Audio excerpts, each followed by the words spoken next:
Okay. I guess I'll forget that. Okay. Thank you. All right, we're going to call the meeting to order. Recording is in progress. Barely a quorum here. All right, do the roll, perform the roll call, please. Yes. Janine Lepage. Here, Lisa Pappas is not here. Marty Mayo. I'm here. Tim Redmond will not be here. John Reiser will be here late. He said he was coming last night at parts. Will Weber. Here. And Liz Wiseman is here and Mary is here. All right. Everyone received the agenda? Any comments or revisions? The one thing I think we probably won't pick up on is digital storage and access. Chris is not here, and so we have no further progress there, and that was also going to be for Lisa. And we do have a lot to discuss in closed session, so I hope we can move through fairly quickly. Next is approval of the minutes. Let's get an approval of the agenda. Approval of the agenda, all I right. move to approve the agenda. And I second that. Okay. All in favor? Yep. Aye. Aye. All right, thank you. Now approval of the minutes. Corrections, anybody? I thought it was a nice job again, as usual. Move approval of the minutes. Marty, I second. Janine. Moved and seconded. All in favor? Aye. Okay, thank you. All right, next is public comments. Dave, did you want to address us again? Oh, you're so far away. Very briefly. Yeah, why don't you join us? Until this time.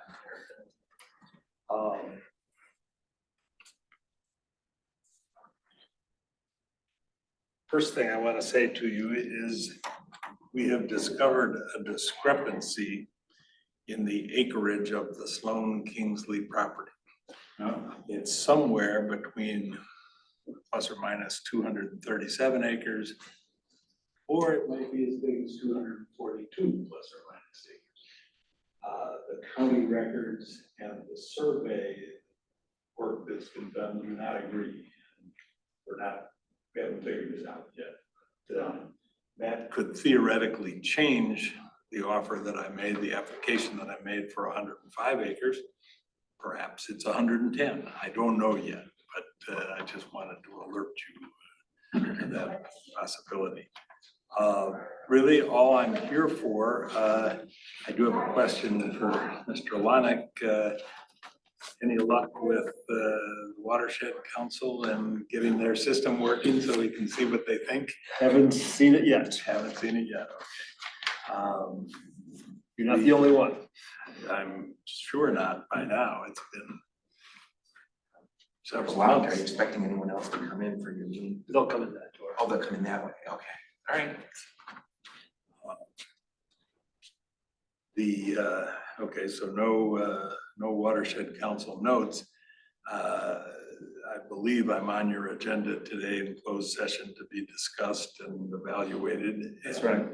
And I wanted to say that I would very much like it when you've completed that, if you would pass a motion similar to the one you did for the whole parcel, expressing interest in the 105 or 110, whatever it turns out to be.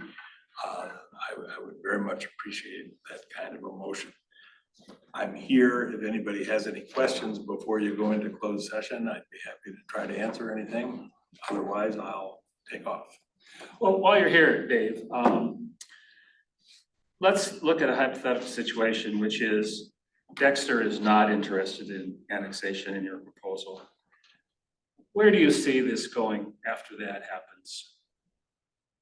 That's an interesting question. I truly haven't resolved any answer to that what if. Certainly one possibility might be talking to you guys. But there are other possibilities. I could do a 1 acre rural housing development and may look at that. The 3 pieces, Many Hands project, and I'm told that they are now close. They have hesitated to bring their application to the planning commission, but I'm told they're close. I'm sure you've seen their new design and it's fairly detailed in terms of where the buildings are and the roads and parking lot. They've made a proposal for access. So they're really on this. Yeah, they really are, and they're working with the same engineer that I work with, Oh. so we shared a lot of information. And they are part of certainly the solution, the access solution. They're gonna have a north entrance off of Baker Road, and they've built, in addition to all of their parking and servicing the buildings that'll be at that end, they've built in a 10 space parking lot. It was originally designed, I believe, to be gravel. Last thing I heard, it's going to be paved. And adjacent to that would be a walking pathway to the north that would link into potential trails that you folks might decide to do. Yeah, Many Hands is close to applying and is being very cooperative and is very supportive of the notion of trail systems around that north end of the property and into the woods behind, which is really the big deal of the property in terms of the conservation effort, along with the 20 across the road, of course, where there are now 12 to 14-inch trout in Mill Creek. Yeah. I don't know if that raises the value of the property or not. I'm not counting on that. Anyway, your question is a good one. It's a hypothetical at this point, and I'm not prepared to answer it yet. Well, you appreciate, obviously, when I saw Many Hands proposal and spoke with Carrie at the sustainability fair, and she was kind of the hit of the show in some ways with what she was displaying to people and explaining to those of us who were there. And of course, she's eager and she's on your side. Well, it's incestuous because Jan Culbertson, the head of the planning commission, is her architect, and we all know where Jan stands on sustainability and so Right. forth. So there's an awful lot of that built into the Many Hands project. And what you say about Carrie is true. Everywhere she goes and presents and talks to people, the feedback is positive and excited. In terms, if the whole parcel were available, I'm aware that Barry would be trying to engineer a buy, protect, sell again on the tillable land, the farmland. Many Hands is purchasing most of that. And It's sort of done already for us, right? well, and she has said that she might be open to a conservation easement. So again, a lot of pieces fitting together pretty well, I think. Back to your hypothetical, I'm not ready to answer that yet. I don't know what would happen if I run into a final absolute no on annexation. I presented yesterday to the Dexter subcommittee on annexation, the counterpart to the 3-person committee that Jessica just referred to. And we showed them 4 or 5 new housing layouts of what I call attainable housing. Smaller units, 1,200 square foot ranches with basements, without basements. And some of those being freestanding, but also some of them being in 5-unit buildings, one on each end of the smaller ranch units, and in the middle, a 1,750 square foot townhouse unit with a basement underneath it. And I presented pricing that I got from a reputable Michigan builder, friend of mine. He would be one of a dozen companies that I would be sending my approved site plan to when the annexation goes through. And he worked up pricing today. And the one caveat is we don't know yet what additional costs or expansion or new parts for the Dexter sewage treatment plant or the water system would require. So that's a wild card. We built in his pricing, a significant amount of site development cost. But we don't know if it will be everything or whether with annexation, there would be additional utility costs. Without any additional utility costs and building in, I think he used $50,000 per site of development cost. The units could be sold today, 2023 pricing. If the wind's at our back, they won't be built until 2025. So, there may be some change in that pricing, but he worked hard on this, and we went back and forth a number of times, and he asked clarifying questions. The small unit without a basement would be $280,000. The small unit with a basement would be $305,000, and the 1,700 square foot unit would be $350,000. I also presented to Dexter the fact that, and I'll have to work from memory here a second. I showed them a study of what's happened to home prices in the Dexter School District from end of 2018 to the end of September this year. And the price has moved from $394,000 average sale price to $555,000 average sale price. The median sale price, half below, half above, is now $510,000 in the Dexter School District. By contrast, in Ann Arbor, it's $540,000 above and below. So we're not as expensive as Ann Arbor, but we're not too far off either.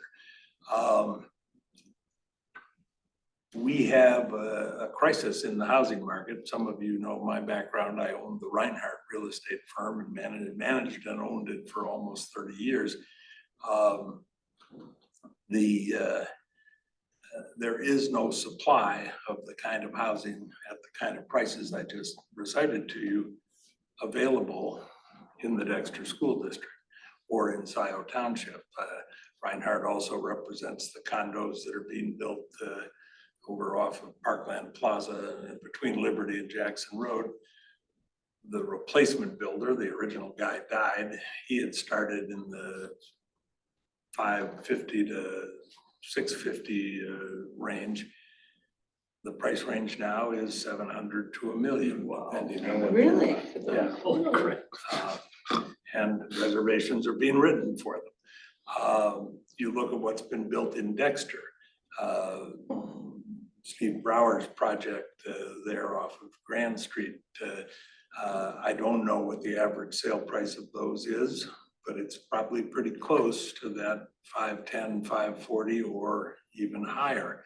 Bob Gunther's tower downtown, those sold for significantly more.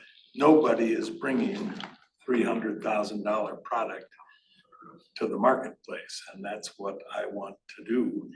And there is a screaming need in the market. I've talked at length with Chris Timmis, the school superintendent. Dexter lost 250 students during the pandemic, and his staff and teachers can't live in the school district. They can't afford to live in the school district. This would be a solution for some of those people. So, Yeah, I can see you're solving lots of problems on that end. On our end, if we're going to go ahead, we'll probably need an appraisal to look at for whatever it is we're going to, that's updated. And of course, there's also, it's going to be a substantial cost. And so the budgeting, as soon as we know what it's going to be helpful as well. And I appreciate your willingness to look at a time payment plan, which would be the way we work. But clearly, there's not much that we can do until Dexter decides if they're going to do this annexation or not. And I don't know, reading the tea leaves, I don't know how you're reading them, but it's not looking good, I don't think. Tea leaves are not favorable at this point. There is new information, and that's why I want to meet with your group. There was new information for the Dexter group last night. And I continue to be stunned that the long list of benefits that I can create doesn't appear to be impressing anybody, but that's a. Yeah, sorry, you know, I thought about your project a lot, and, you know, when I heard Carrie's talking and explaining with real jubilation about what was gonna happen, I thought, wow, that's neat. And I'm sympathetic to Dexter's need for, anybody's need for low-cost housing these days, we're all affected, but that's not what we're about here. I realize that. So, I'd like you to reach the hypothetical conclusion that if it's available, you'd like to buy my 105 we'll acres, work as hard as we can to get at it. which contains 90% of the natural features on the Sloan Kingsley property. So again, any other questions or comments for me before I let you have your closed session? Thank you for Thank coming. you. Thanks for listening. Yeah. At 2 o'clock tomorrow, I get rid of this. A cancer was removed from my Oh, nose goodness. earlier today. Oh, dear. Glad you're getting it taken care of. Yeah. Take care. Thank you all. All right. Let's see, do we have online on Zoom, anybody who'd like to make a comment?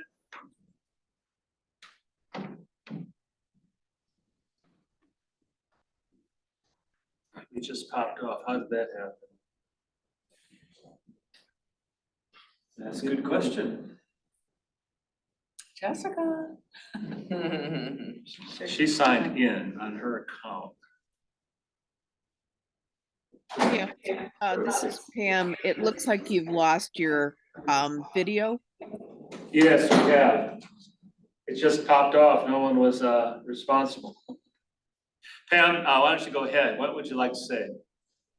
Oh, just that. I've got a sleeping grandson in my arms. So Oh, okay. Congratulations. Is there anyone else in absence of a video that would like to say anything? We can't tell if you're there or not. Apparently not. Okay. I don't know, we don't have John here either. He did say last night he would be here. Figure anything out over there? Is that what we need? Ah, you got it. Any hands raised? Okay, yeah, we've got, Does it say recording in the upper left? Upper left of the screen? yep, Okay. still recording.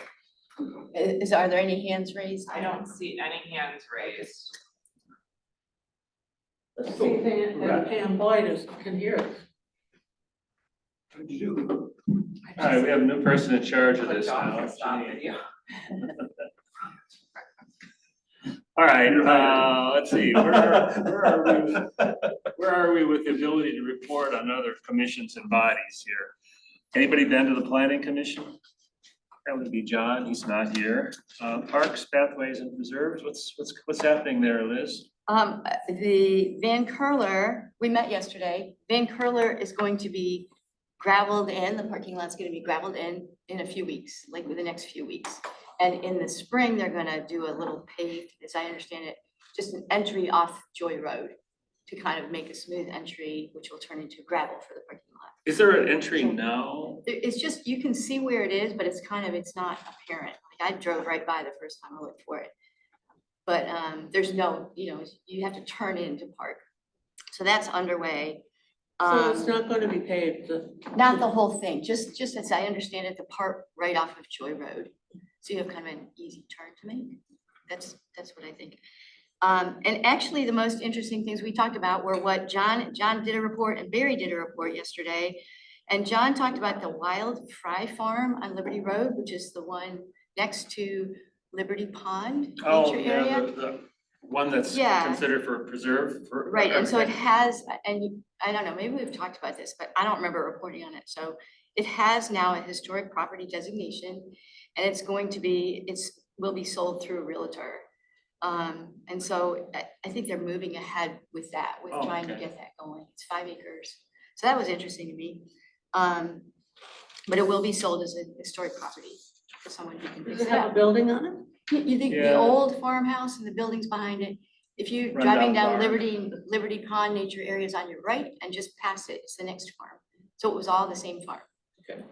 And actually, John said, or you said, no, I think John said there were more than 100 tires on that property. Yes. They had to haul out of there. They were just dumped in the back. So those are gone before they could try and sell it. So, the No, other. they're gonna sell it and then the owner will have to rehabilitate it? Yes, The new owner. which will be costly, but Oh, cool. yeah, I'll say. It's a cool house. And then Barry, I don't know if you're gonna, so we just talked about the 2 easements on the DD Marshall, on the Mike Levine property. So there are 2, as we know, there are 2 easements. There's one that goes sort of, well, they both go the same direction, I guess. And one is adjacent to the DD Marshall and it goes up next to the long pole barn. And that is one that Mike wants to, he would like to have that not there because he's using the pole barn for his equipment and stuff. And there's another one back toward the north. And so we just talked about the northernmost one expires in 1.5 years. So we talked about strategies for maybe working with the Levines to keep some sort of easement. They would probably like to have the whole property, easement free, but we would like to perhaps in the future have a path through there. So that's kind of, those are the high points that I remember from yesterday. Didn't we discuss the need for that easement when we arranged the deal with Levine? There was another one that we actually sold, or they paid us for, right? We paid $3,000. So, when we bought the 34 acres from Mercero some years ago, it included this, field with the pole barn on it that we recognized that, we didn't have any need for. But Mike Levine had an interest in using it with his adjacent farm operation. He needs more covered space for equipment and seed sorting and various other things. And so we went through a process, kind of like a Vipertech sell, where we advertised the availability to the adjacent landowners. And they provided proposals. Mike's parents, or I should say Mike on behalf of his parents, because they're the adjacent landowners, not Mike, provided the proposal, and that was the successful one. And so we sold 8 acres of the 34 to Arthur and Marjorie Levine. And they then, and it's only limited to agricultural use. There's a building envelope, but no residential use on it. They subsequently conveyed a conservation easement to that effect. So it is, still conserved land. They added it on to their adjacent parcel, which was 42 acres. So they now own 50 acres. And this is before we bought what's now the DD Marshall Reserve, which we bought from his widow, Virginia Loveland. Before we had that property, we negotiated a 20-foot wide access easement along the east side of the 8 acres. It's kind of behind the pole barn. Correct. Right. And it runs all the way north to the 26 acres of woods and fields that we retained. So we thought if we never get any other access, at least we've got a 20-foot wide access from Marshall Road up to the 26 acres and then potentially beyond that. Mike and Erica, his wife or his partner, have been using that barn now. They expressed a concern over it because I think the distance between, I actually measured it when we were online, between the east side of the pole barn and the boundary is maybe 60 feet.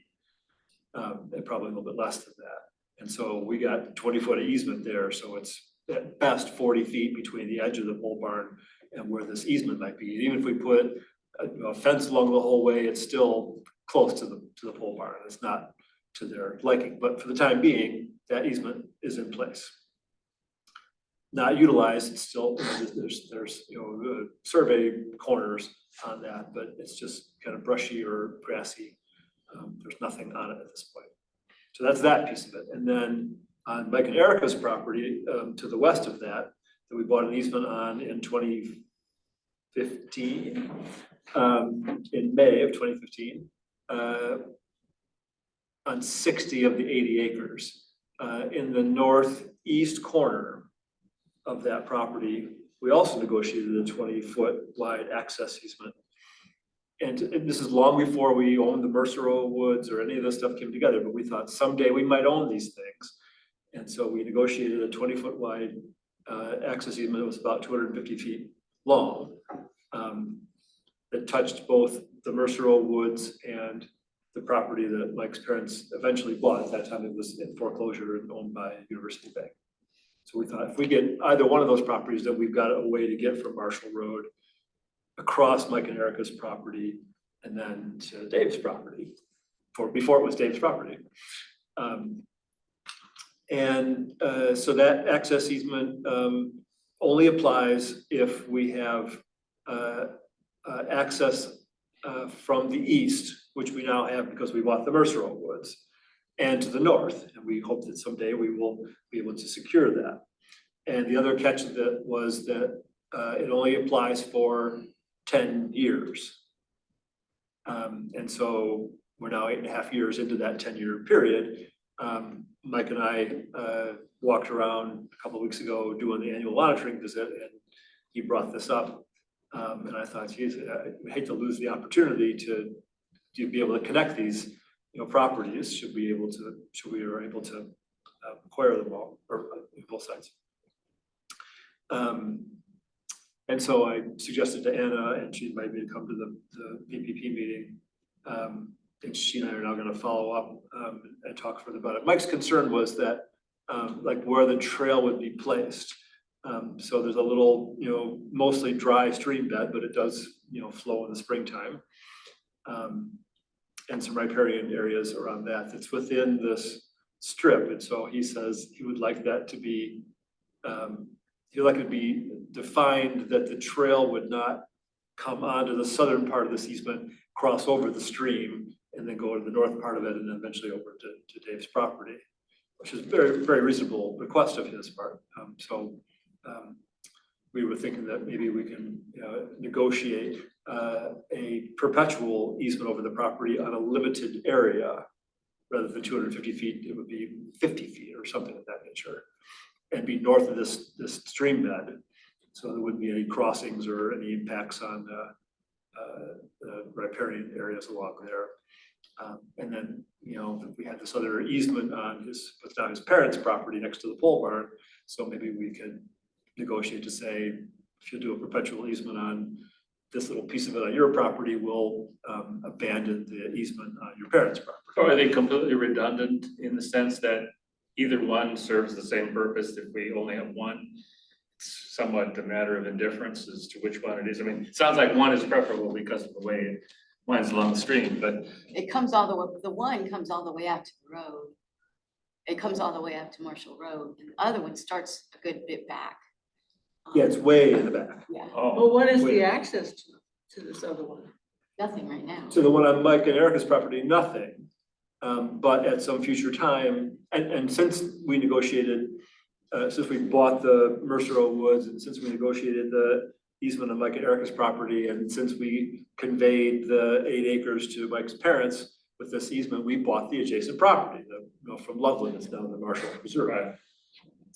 And so there's not the need for the access easement on the 8 acres as there is now, because we've got, at least some road frontage that we could put in a trailhead. Apparently it's not suitable for parking area because all those darn trees get in the way again. so neither one, either the Marshall property nor the easement really offers parking opportunity. Is that correct?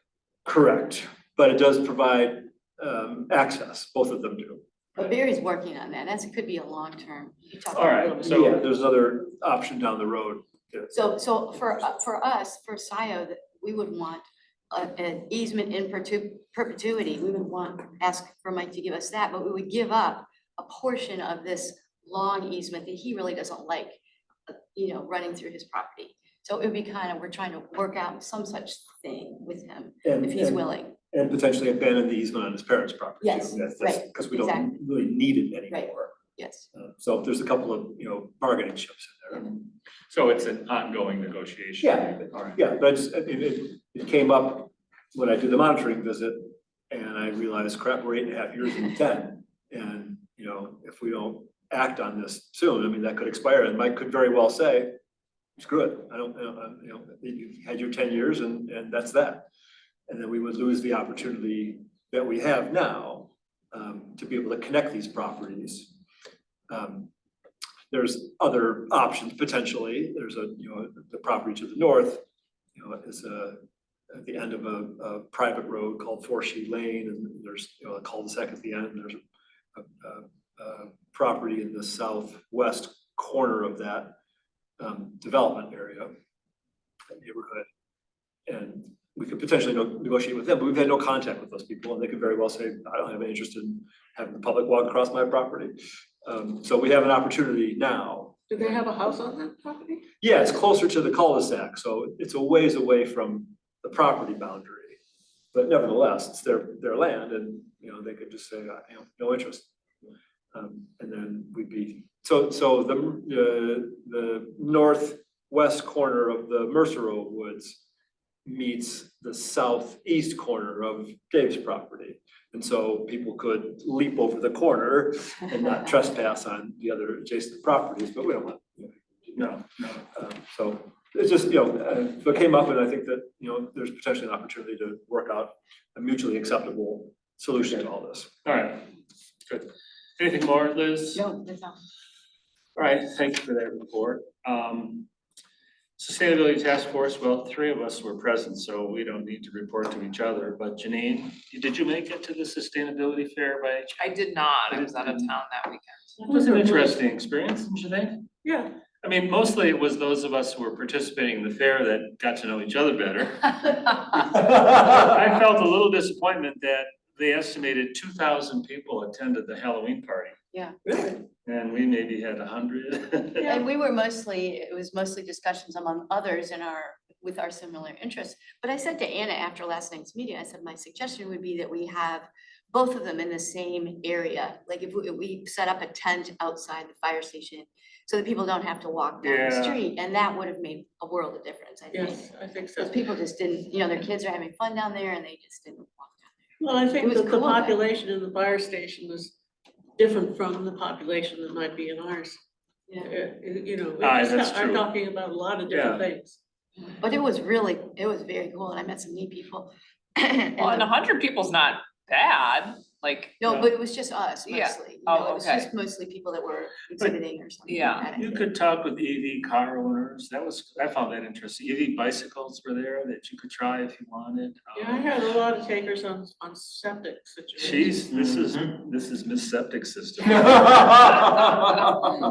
way to go, Marty. And I thought we had a nice display. We took those posters that were produced for the pros plan. I don't know if you remember them, the big, big posters on easels. I think we took up more space for our exhibit than anybody else, and there was discussion going on. Carrie from the Mini Hands was there, and she was the center of attraction. Yeah. We all found out more about that just in discussion, and she pointed out where things were. Anyways. I think Great, it's well, gonna be thank an you for annual- doing that. Yeah, sure, it was Well, fun. it was I liked interesting. it. I learned a lot about what information is not available. Yeah. True, yeah. All right, let's see, old business. We're not gonna talk about digital storage because Chris still hasn't gotten anything to us. So. Reappointment of Explain to LPC. me what that's supposed to be though. What was it supposed to be? Yeah, what are we Well, talking it's about? been suggested that we need a systematic way of making our information available to us as commission members, including what's private, and to the public in an easily accessible way. And apparently the township has a system, a Microsoft system for digital document storage and retrieval. And Chris was going to acquaint us with how that works. And Lisa said she's familiar with how that works. And so I imagine Lisa and Chris are gonna get together on, but neither of them is sort of pick the ball up here, so it's for the future. Reappointment of LPC members, couple of us have John. until December. Yeah, like all of us, except for Janine and Lisa. No, because John goes off in December too. He does fine.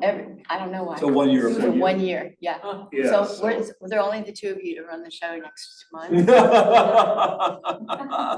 I What do I got, need to do I to make know. sure you all are planning to and Well, are reappointed? Yeah, yeah, December, you may be the only one John here. called Mariah Fink yesterday, and I think he got some information about what the board could do or something, so I don't know. Yeah, the two of us are subject to the same thing. If we, apparently you can't hold office for more than two iterations. Well, and there's a reappointment option.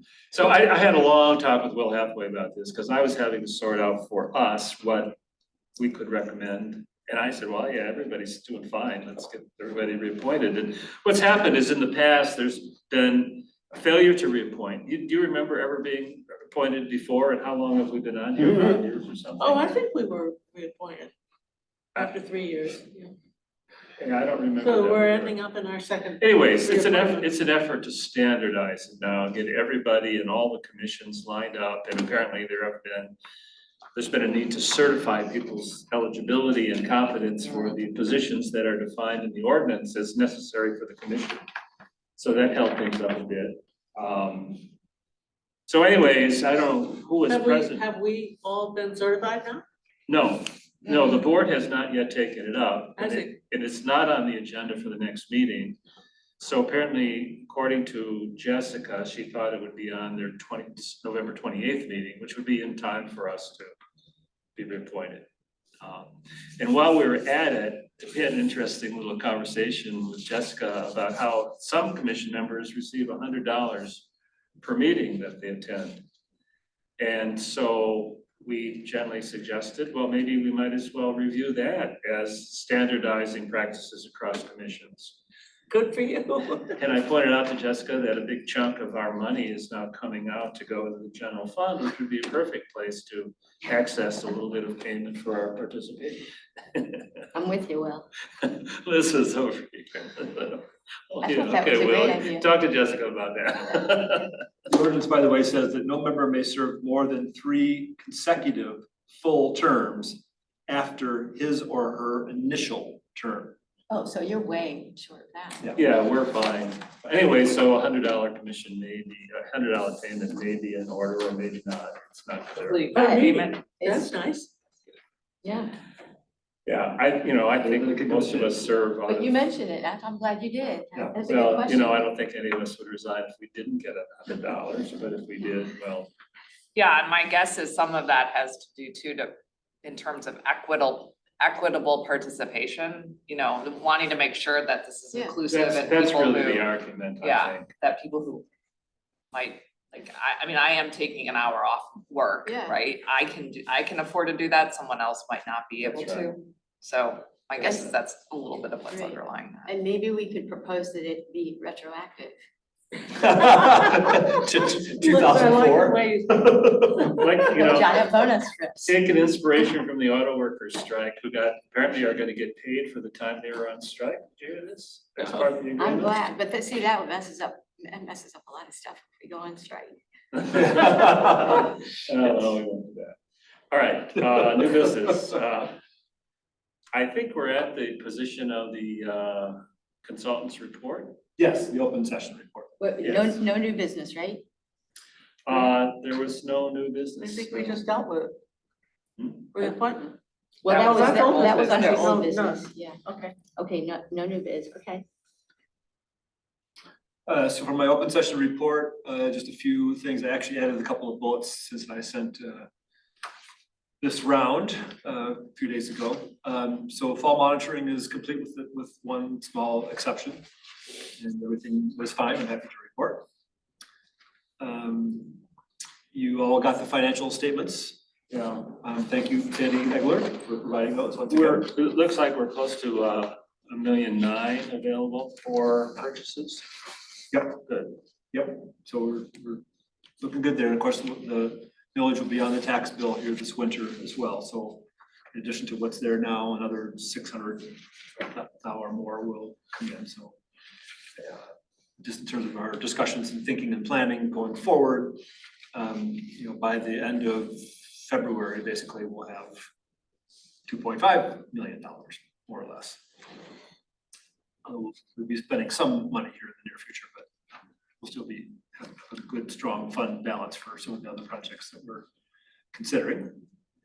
So I don't think I had this on my report previously, but I wanted to mention that there's continuing interest on behalf of the city of Ann Arbor, which is building a new water treatment plant, and is interested in, since they get 80% of their water from the Huron River at Barton Pond, into having that water be as clean as possible to reduce their treatment costs going forward. And there's some interest in conserving land within the watershed in Washtenaw County, so not extending into Livingston County, because the Huron River watershed goes much further than just the county line. But to cover other parts of the watershed in Washtenaw County, especially properties that have streams flowing through them. So not necessarily farmland that doesn't have any streams in it, or natural areas that don't have any streams in it. But most properties do have some sort of water courses, whether they're intermittent, you know, springtime flows or perennial flows. So I had a chat with Remy Long from the Greenbelt program about this, and he's been involved in these preliminary discussions as well. And so if this comes about, the Greenbelt boundary, which now extends 1 mile west of Zeeb, and for some of that here in Scio, that's Stabler Road. The Stabler doesn't go all the way through, but it's that line of longitude. That it would extend, rather than surveyed lines, to watershed boundaries. And that would extend through, I think, all of the rest of the western side of Scio Township, as well as pretty much all of Webster Township, and then, you know, pretty much all of Dexter Township as well. And then Northfield Township. Right now, the Greenbelt boundary is basically North Territorial Road, so it would extend, you know, that further to the north and then to the west through Scio, and then even further west past Dexter Township. So potentially another funding source for us if this all goes through. Going through the Greenbelt operation. That's what it seems like, yes. So that it would still be that millage that would be utilized, but the geographic area would expand, and there would be more interest in conserving source water areas, especially those with streams running through them. So, Right. yeah, we'll see where that So goes. to expand the boundaries of the Greenbelt, Correct, but not changing the income, just. correct. Yes, and that millage still has another 10 years to collect. It was passed in 2003. Actually, it was 20 years ago, you know, like this week, basically, that it was you know, approved by voters in the city. And it was a 30-year millage, so it's got another 10 years to go. It generates somewhere around $900,000 a year, that's my understanding.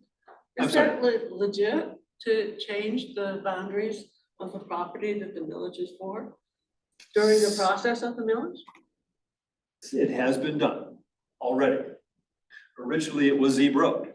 Uh-huh. And it was, it was also limited further to the east as well. Can't remember what road it is, it, you know, runs basically halfway through. Dixboro. No, Dixboro's the boundary between townships, so it was 3 miles beyond that originally into Salem and Superior. And then it was, you know, went south a certain extent also. And because Superior passed some kind of a millage that could be used, really hasn't been much used for land preservation, and Salem for a minute had a couple $100,000 out of their general fund that was dedicated to land preservation. And Lodi Township, in several instances, for greenbelt projects, has put in a couple of $1,000s out of their general fund. None of them have dedicated, true dedicated villages as we do here, or Dexter, or Ann Arbor, or Webster does, and now Northfield. That was enough rationale for city council to say, we're gonna expand the boundary by 1 mile. In Scio, because it was already, our millage was in place at that time, and in Webster, 1 mile to the west. And I think it was 1 mile south into Lodi, and then 1 mile south to the east, or to the east in Salem and Superior. So there's precedent for that. But this would be an additional expansion. Also have to be approved by city council. And again, more watershed based, as opposed to surveyed lines on maps based. Without reference to specific properties, which we can't discuss in open session, do we have properties we're considering that might now fall within the new boundaries? Absolutely. We do. Oh, yeah. So greater partnership potential for some of those. Yep, absolutely. You mentioned this a couple of meetings ago. Have there been other conversations since that time? Mine with Remy Okay, so- recently, Okay. and then it's still a few weeks off yet. but, So it's kind of there are ongoing discussions. It's pretty active. Yeah, I had, Remy's so ridiculously busy in his job that we haven't really had a chance to catch up. And we both realized that we had a couple of hours free last week. He said, let's get together and have lunch, and we went for a little walk on the border trail over by Dexter. They got a chance to spend 2 or 3 hours just going through all kinds of stuff, which was great. So I'm not surprised, but I wasn't aware that he was in on these discussions. It's obviously it's his program. The initiation for this had been the Dexter Township supervisor, who also does work with the city in her private consulting business. And so she brought this up, and she's the one that arranged this conference call that we're doing in a few weeks with other city staff, not the Greenbelt staff. Like utilities people, I think it is. I was all on that. So that's, that was sort of initiated, and then, this conversation with Remy reinforced it, so. Okay, cool. Yeah. I also chatted with Rosie from the Greenbelt program yesterday about the Lake Erie RCPP. And she once again said that it's not completely dead. They've been working with other RCPP awardees from around the state and from Wisconsin also. They've been in contact with Senator Stabenow's office, and they're now aware of these issues that have cropped up. I'm not sure if it means anything in terms of going anywhere. Apparently some other RCPP awardees I think in Michigan, but perhaps in Wisconsin also, were able to use their RCPP funds for easements on properties that have streams flowing through them. And that the NRCS has signed off on those. So that's potentially a fallback rather than the much more broad proposal that has been approved all along until it ran into a roadblock with NRCS in Washington. So that's still uncertain, but they God bless them, they keep hacking away at it.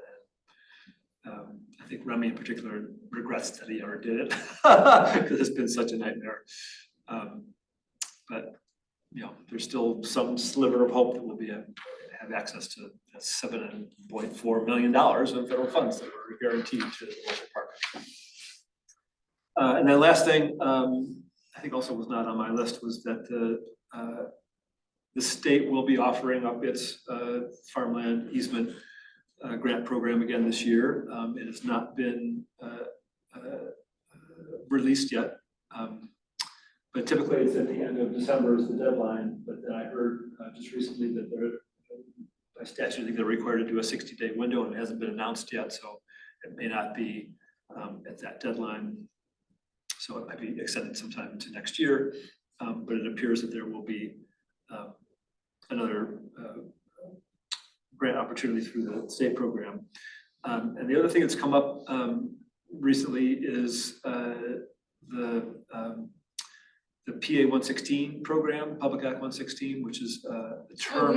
yeah, we have 3 properties, PA 116. It's a term agreement between the landowner and the state to, not develop the property. There are ways to get out of it. The contract can expire. It's an original 10-year contract, and then you can renew it for as little as 7 years.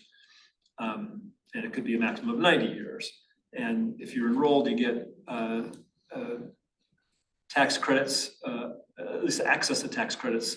If you, when you pay your local property taxes, if it's more than 3.5% of your household income, you can write off the difference, anything above 3.5%, and get a state income tax credit back for that. And for a lot of folks who are farmers in particular, that's a huge benefit for them. You also get protection from special assessments for public water lines, public sewer lines, roadside lighting, and non-farm drainage.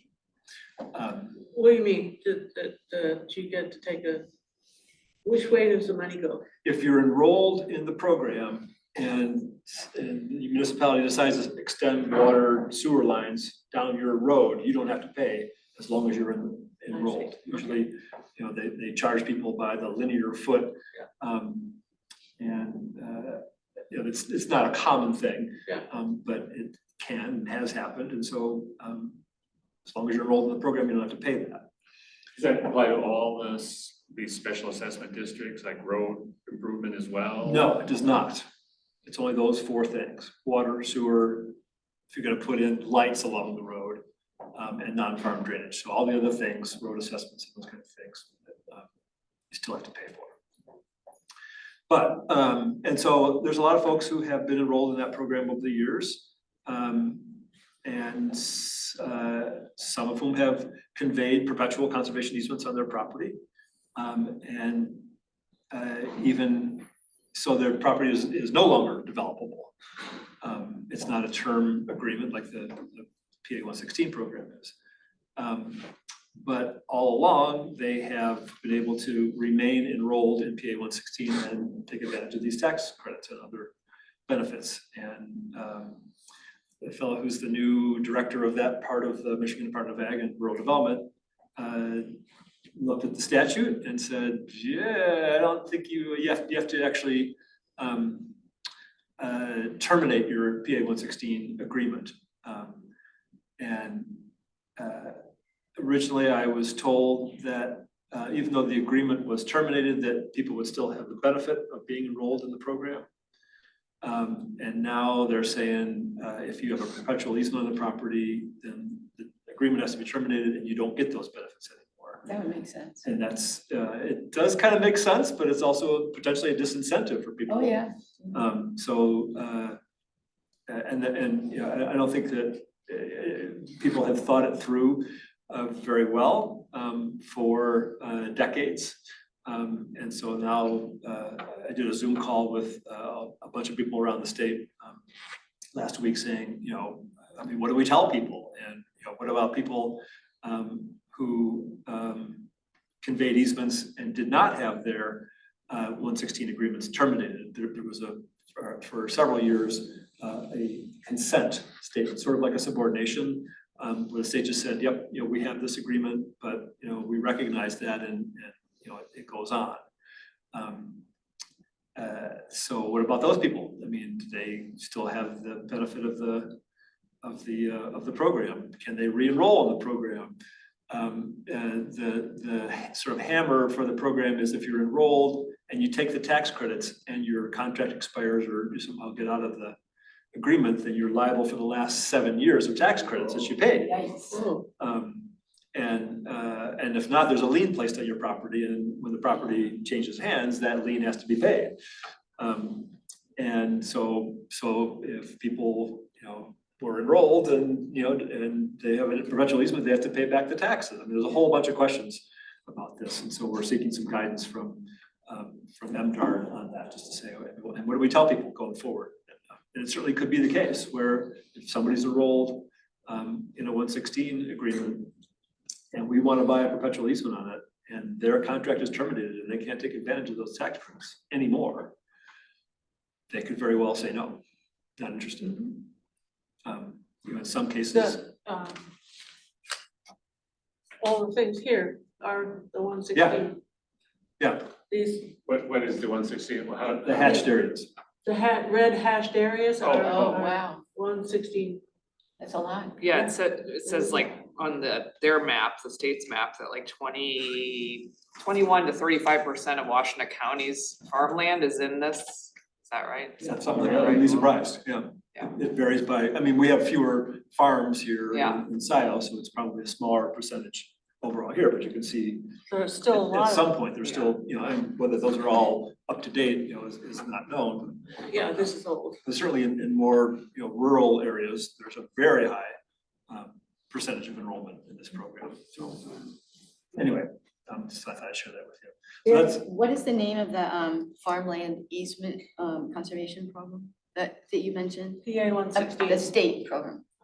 No, the state. oh, it's the state, it's managed by the state Does it have a name? agricultural, it's Agricultural Preservation Fund.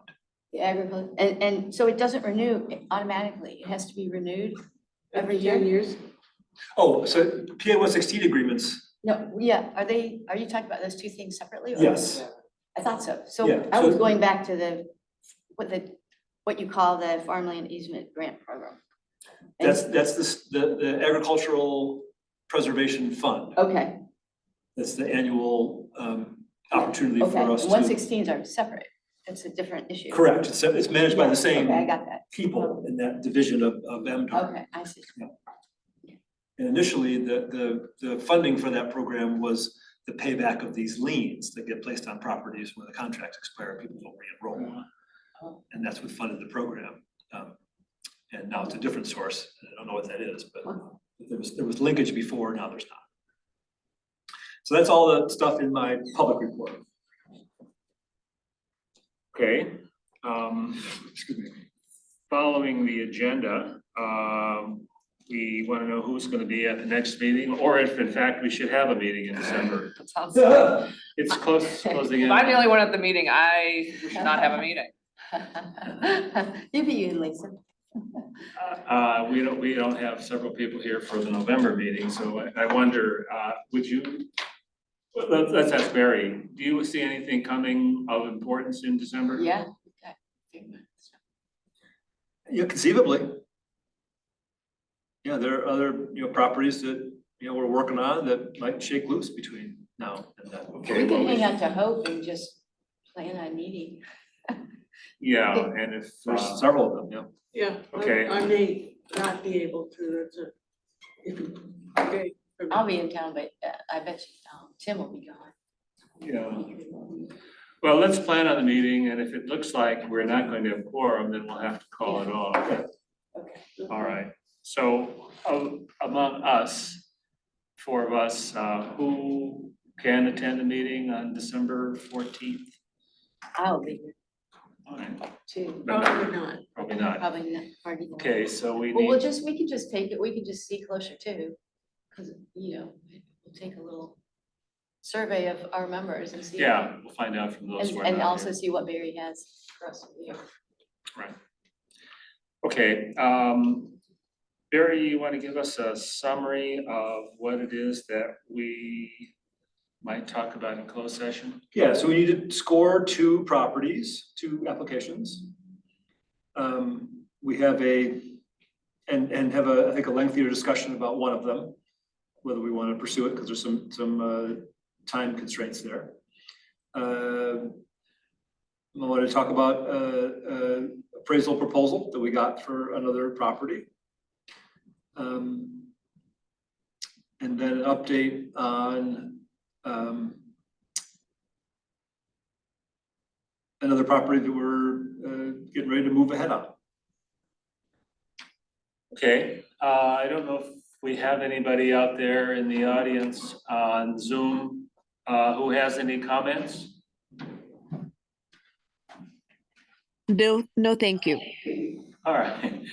Pam, have you been sitting through this whole thing all alone? Oh, you have your grandchild with you. My grandson has been sleeping through your meeting on my arms. Well, I'm glad we were boring for it.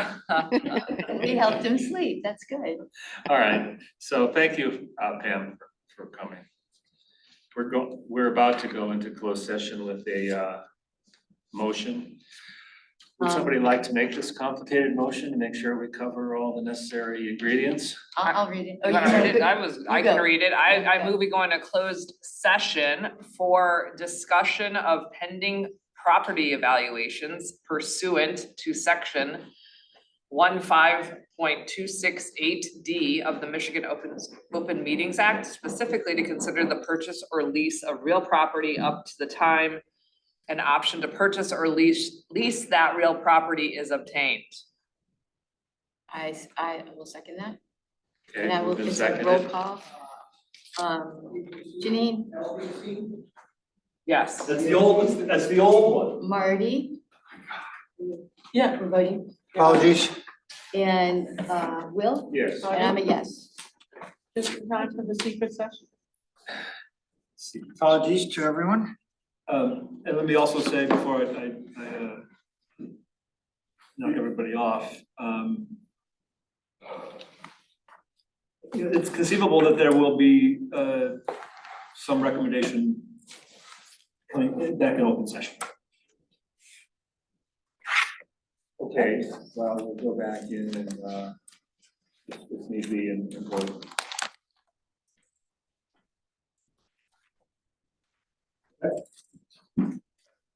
Stop video at this point, right? Right.